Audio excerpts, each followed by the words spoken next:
हमारे इस प्यारे से छोटे से प्लेटफॉर्म उत्थान साइंस एकेडमिक पे आपका हार्दिक स्वागत है। लास्ट क्लास में अपन लोग डिस्कस कर रहे थे फिजिकल क्वांटिटीज़ के बारे में। अपन ने देखा था कि फिजिकल क्वांटिटीज़ को अपन ने 3 भागों में बांटा था। जो फंडामेंटल क्वांटिटीज़ था, दूसरा अपना डिराइव्ड क्वांटिटीज़ था, तीसरा एक ऐसे मान लो कि बिना काम का सप्लीमेंट्री क्वांटिटीज़ था। उसके अंदर 2 क्वांटिटीज़ अपने पास थी। फंडामेंटल क्वांटिटीज़ जो है वो तो आपको याद रखनी है। साथ में डिराइव्ड क्वांटिटीज जितनी भी होती है उन सभी की भी अपन बात करेंगे। सबको एक साथ लेके अपन कचरा नहीं करेंगे। धीरे धीरे जैसे जैसे शुरू में बेसिक जो 10-12 है उनकी बात करेंगे। उसके बाद जैसे जैसे अपन आगे चैप्टर में चलेंगे तो चैप्टर्स में जैसे उनकी रिक्वायरमेंट पड़ेगी वैसे अपन उनको डिस्कस करते चलेंगे। फिजिकल क्वांटिटीज एक बार थोड़ा सा रिपीट कर लेते हैं अपन। फिजिकल क्वांटिटीज अपन ने देखा था, इनको कैटेगराइज किया था। पहला अपने पास था फंडामेंटल, देन सेकंड अपने पास था सर डिराइव्ड। और अपन ने बोला था कि जितनी भी डिराइव्ड क्वांटिटीज हैं वो सारी मिलकर बनी होती है फंडामेंटल क्वांटिटीज से। तीसरा अपने पास जो था सप्लीमेंट्री। फंडामेंटल के अंदर अपन ने 7 क्वांटिटीज देखी थी। इसके अंदर कोई लिमिट है नहीं, जितनी भी होती हैं अपन सबको जैसे जैसे चैप्टर आएंगे डिस्कस करते चलेंगे। सप्लीमेंट्री के अंदर अपन ने 2 क्वांटिटीज देखी थी, प्लेन एंगल और सॉलिड एंगल। प्लेन एंगल जो आपका काम में आता है वो 2 डायमेंशन के अंदर काम आता है, और सॉलिड एंगल जो आपके पास है वो सर 3 डायमेंशन के काम आता है। वैसे नीट में सॉलिड एंगल की आई थिंक नेग्लिजिबल रिक्वायरमेंट है, कोई उसकी ज़रूरत आपको पड़ेगी नहीं कभी। फिर भी ध्यान में रखना कि ऐसा कुछ होता है हमारे फिजिक्स के अंदर। इसके बाद अपन जितनी भी डिराइव्ड क्वांटिटीज है उनके बारे में बात करेंगे। अपन ने बोला था कि साहब जो डिराइव्ड क्वांटिटीज होती हैं वो मिलकर बनी होती है फंडामेंटल से। किससे मिलकर बनी होती है सर? फंडामेंटल क्वांटिटी से। जो मूलभूत इकाइयां हैं आपके पास उनसे मिलकर बनी होती है। और काम में आपके मेनली डायमेंशन फॉर्मूला आएगा, यूनिट्स आपको चाहिए ही होंगी।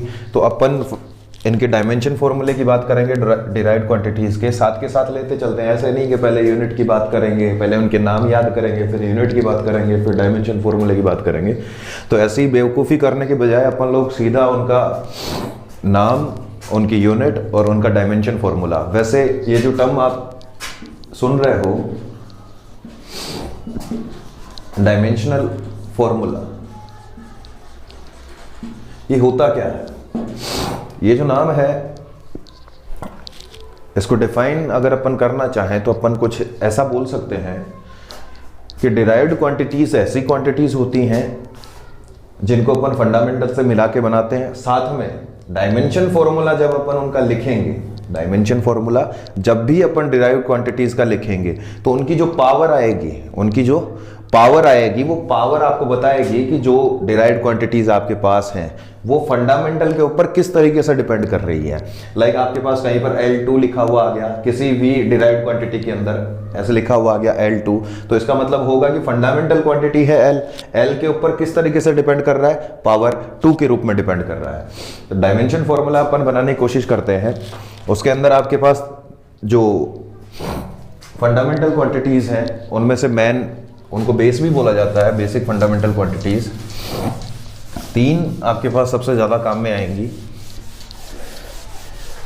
जिनके सिंबल अपन देख लेते हैं। पहला आपके पास काम आएगा मास, देन आपके पास आएगा लेंथ और देन आपके पास आएगा टाइम। ये 3 जो हैं इनको बेसिक फंडामेंटल क्वांटिटीज भी बोला जाता है, क्योंकि जनरली सबसे ज़्यादा डिराइव्ड क्वांटिटीज में ये 3 क्वांटिटीज यूज़ आती हैं, सबसे ज़्यादा यूज़ आती है। उसके बाद बाकी क्वांटिटीज जो बची हुई है 4 वो भी काम में आती है। तो डायमेंशन फॉर्मूले की बात करें अपन तो उसका लिखने का कुछ फॉर्मेट होता है, जैसे कि ब्रैकेट में बंद करना हुआ, पावर ऊपर की तरफ लगाना है, वो सारे फॉर्मेट अभी अपन देखते हैं। डिराइव्ड के अंदर सबसे पहले अगर मैं मास की बात करूं, मास आपके पास आता है सर, इसको आप केजी के अंदर नापते हैं, सबको पता है। इधर मैं यूनिट की बात करूंगा और इधर इसके डायमेंशन फॉर्मूले की बात करूंगा। अगर डायमेंशन फॉर्मूला आपको बताना है तो जनरली लोग यूज करते हैं बड़ा ब्रैकेट, देन उसके अंदर अपन m, l और t तीनों लिखते हैं, जनरली लिखते हैं ऐसा।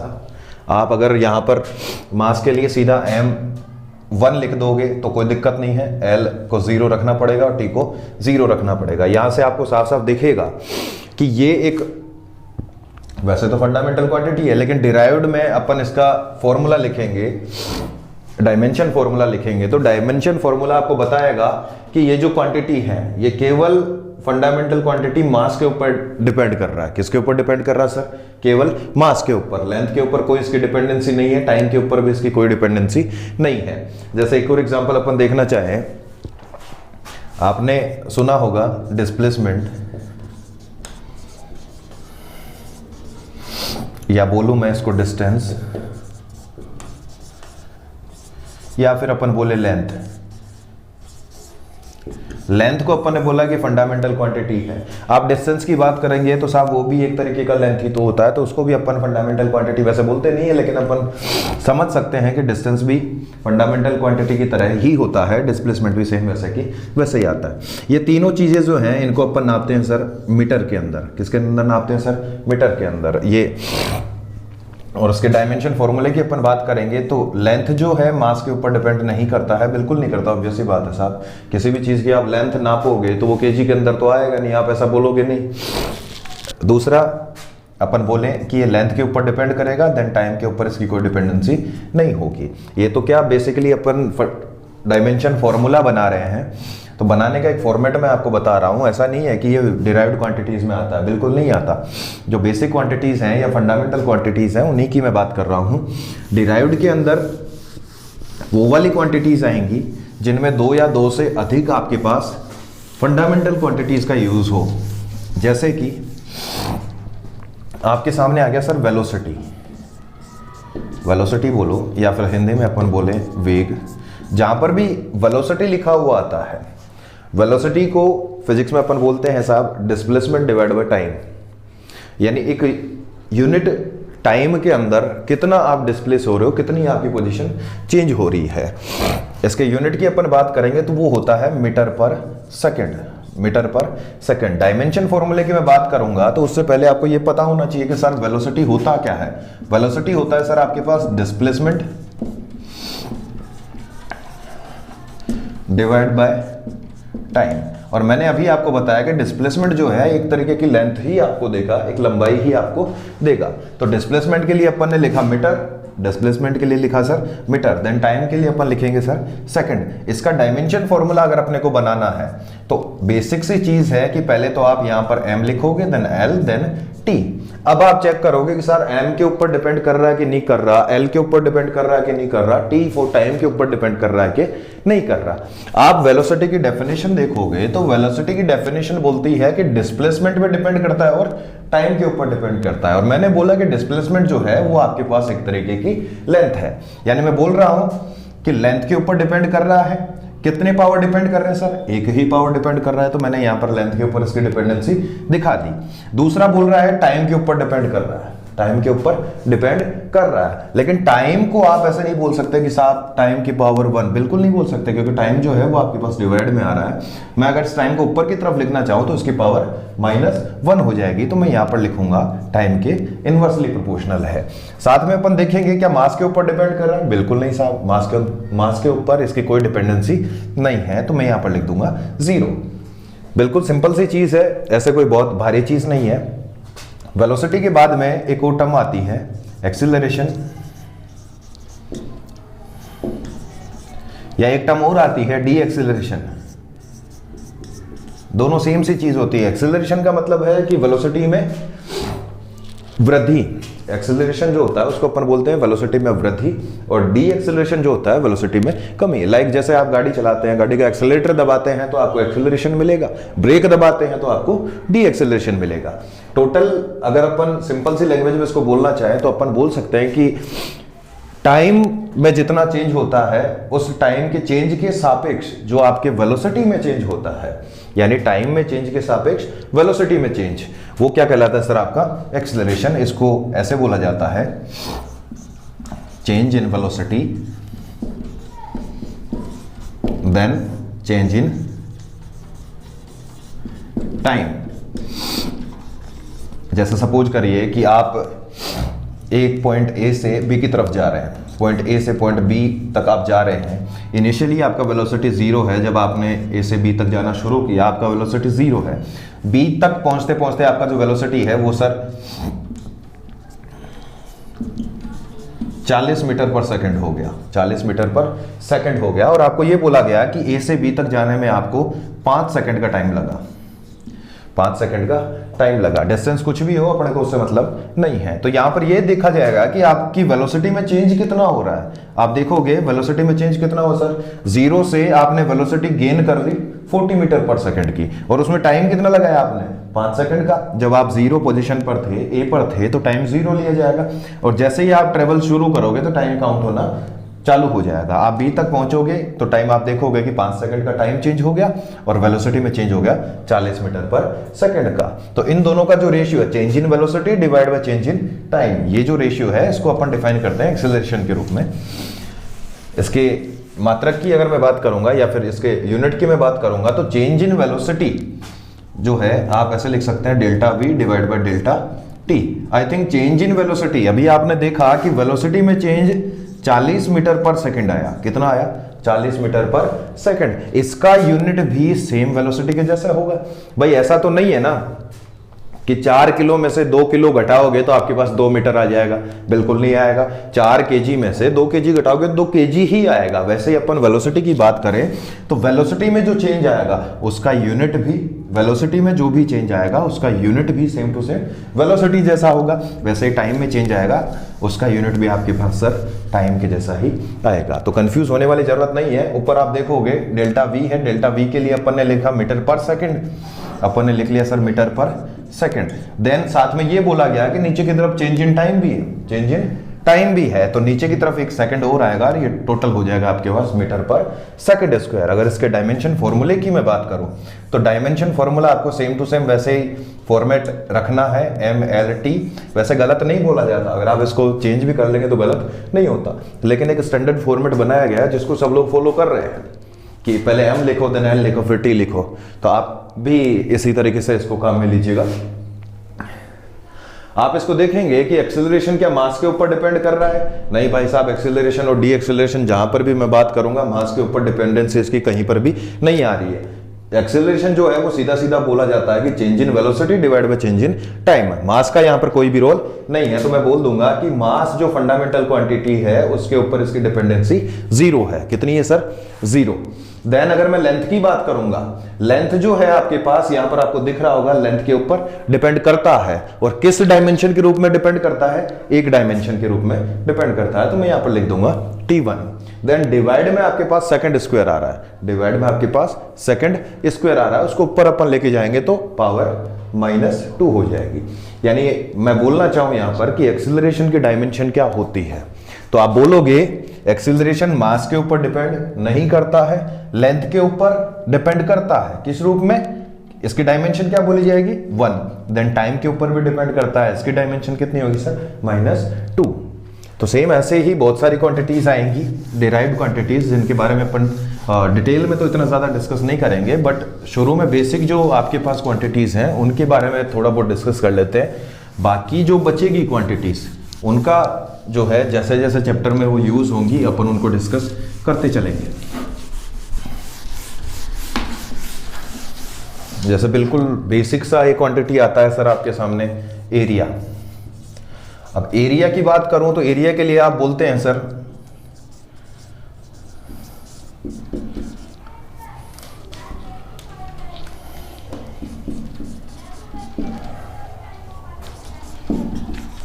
Length multiplied by width. आप बोल सकते हैं, वैसे हिंदी में बोला जाता है लंबाई गुणा चौड़ाई, या फिर ये जो चौड़ाई आप बोल रहे हैं ना विड्थ, मेरे हिसाब से ये भी एक तरीके की लंबाई है। ये विड्थ नाम किसको दिया जाता है? सपोज दैट ये आपके पास कोई ज्योमेट्री है, इसकी इस वाली लेंथ को तो मैं बोल देता हूँ कि 2 मीटर है, इस वाली लेंथ को मैं बोल देता हूँ सर 4 मीटर है। अब दोनों नाम अलग अलग हो गए, विड्थ दे दिया इसको नाम, लेकिन है तो लेंथ ही ना। तो दोनों मेरे हिसाब से फंडामेंटल क्वांटिटीज आ रही हैं, लेकिन दोनों को मिला के एक नई क्वांटिटी बना दी गई जिसको बोला अपन ने एरिया। इसके डायमेंशन फॉर्मूले की अगर अपन बात करेंगे तो डायमेंशन फॉर्मूला आपके पास ये मास के ऊपर डिपेंड नहीं कर रहा है सर, लेंथ के ऊपर डिपेंड कर रहा है। किस तरीके से? L multiplied by L। तो यहां पर पावर हो जाएगी आपके पास 2, टाइम के ऊपर इसकी कोई डिपेंडेंसी नहीं है। साथ में इसके मात्रक की मैं बात करूंगा तो वो हो जाएगा मीटर मल्टीप्लाइड बाई मीटर, यानी कि मीटर स्क्वायर। वैसे ही अपन अगर सेम वॉल्यूम की बात करें, आयतन की बात करें, तो वॉल्यूम आपके पास होता है length multiplied by width and multiplied by height. वैसे आप देखोगे ध्यान से तो ये भी एक तरीके का लेंथ है, ये भी आपके पास लेंथ होगा और ये भी आपके पास लेंथ होगा। तीनों लेंथ ही है, लेकिन तीनों को मिला के एक नई क्वांटिटी बनाई गई, क्या? वॉल्यूम। ये तीनों फंडामेंटल क्वांटिटीज है, लेंथ ही है तीनों, तीनों को मिला के एक नई क्वांटिटी नाम दिया गया वॉल्यूम। और इसका अगर मैं डायमेंशन फॉर्मूला बनाना चाहूं तो वो आपके पास मास के ऊपर डिपेंड नहीं करता है, लेंथ के ऊपर पावर 3 के रूप में डिपेंड करेगा, देन टाइम के ऊपर इसकी कोई डिपेंडेंसी नहीं है। अगर मैं इसके मात्रक की बात करूं तो वो हो जाएगा सर आपके पास मीटर क्यूब। वैसे ही अगर मैं बात करूं यहां पर डेंसिटी की, डेंसिटी को आप डिफाइन करते हो कुछ इस तरीके से, मास डिवाइड बाय वॉल्यूम। बार बार मैं वॉल्यूम के अलग से डायमेंशन नहीं लिखूंगा। आप देख रहे हैं कि ये मास के ऊपर डिपेंड कर रहा है और वॉल्यूम के ऊपर डिपेंड कर रहा है। तो मास के लिए मैं इसका डायमेंशन फॉर्मूला बनाऊं तो मास के ऊपर डिपेंडेंसी मैंने दिखा दी कि साहब मास के ऊपर डिपेंड ये कर रहा है। देन लेंथ के ऊपर अगर डिपेंडेंसी देखना चाहूं, टाइम के ऊपर डिपेंडेंसी देखना चाहूं, तो ना तो वॉल्यूम टाइम के ऊपर डिपेंड करता है, ना ही ये मास टाइम के ऊपर डिपेंड करता है। वॉल्यूम किसके ऊपर डिपेंड करता है सर? अभी अपन ने देखा किसके ऊपर डिपेंड करता है, लेंथ के ऊपर। तो वॉल्यूम यहां पर नीचे की तरफ है, अगर इसको ऊपर लेके जाएंगे तो पावर माइनस में हो जाएगी, यानी मैं यहां लिख दूंगा -3। देन टाइम के ऊपर इसकी कोई डिपेंडेंसी नहीं है। मास को अपन नापते हैं किसमें सर? केजी में। देन डिवाइड में आपके पास वॉल्यूम है, वॉल्यूम के लिए अपन ने लिखा किसमें नापते हैं सर? अपन मीटर क्यूब के अंदर। तो ये इसका यूनिट बन जाएगा या फिर इसका मात्रक बन जाएगा। आगे देखें एक और क्वांटिटी,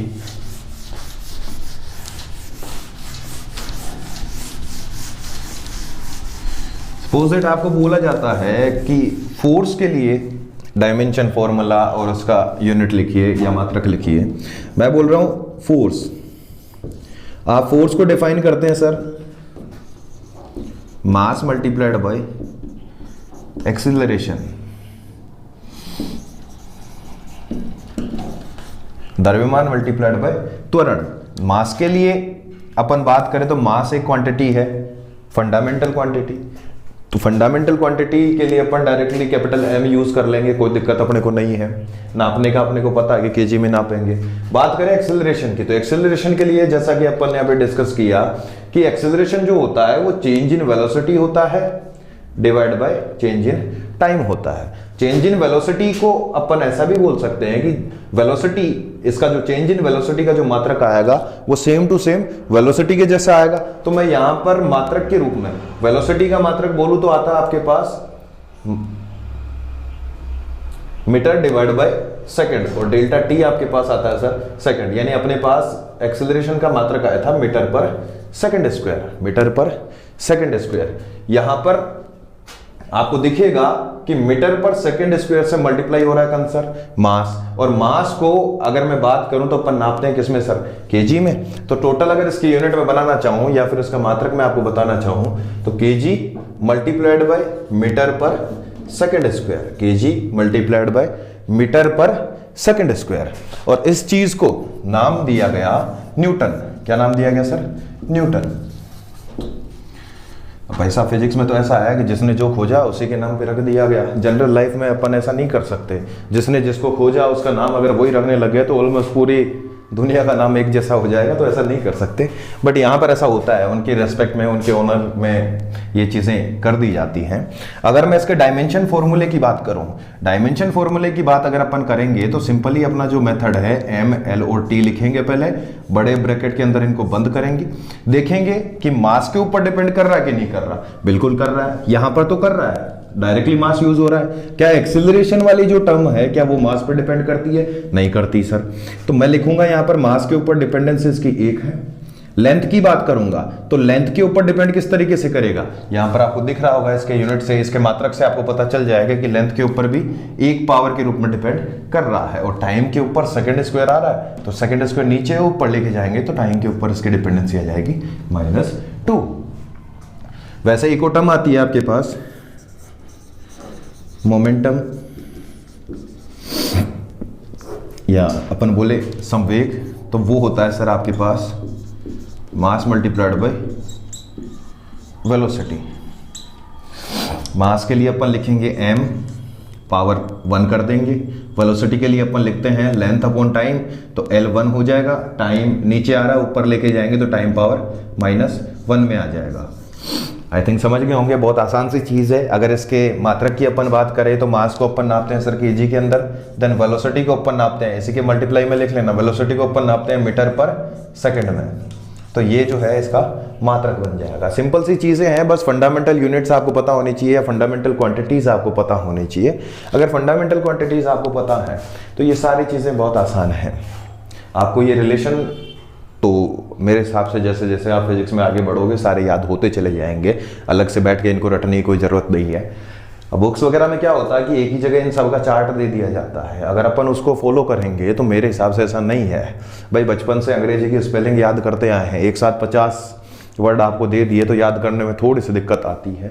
अपन इनको एक साथ याद ना करके जैसे जैसे अपने चैप्टर्स में ये यूज़ आएंगे अपन इनको वहीं पे डिराइव करते चलेंगे, वहीं पर इनकी बात करते चलेंगे, ताकि आपको लास्ट तक जाते जाते ये भी याद रहे कि भाई साहब विमा क्या होती है, या डायमेंशन क्या होता है, डायमेंशनल फॉर्मूला क्या होता है, और मात्रक क्या होता है। तो ये सारी चीज़ें अपन चैप्टर्स के अकॉर्डिंग डिस्कस करते जाएंगे, ताकि आपको ऐसा लगेगा भी नहीं कि अलग से अपने को चार्ट रटना पड़ रहा है या याद करना पड़ रहा है।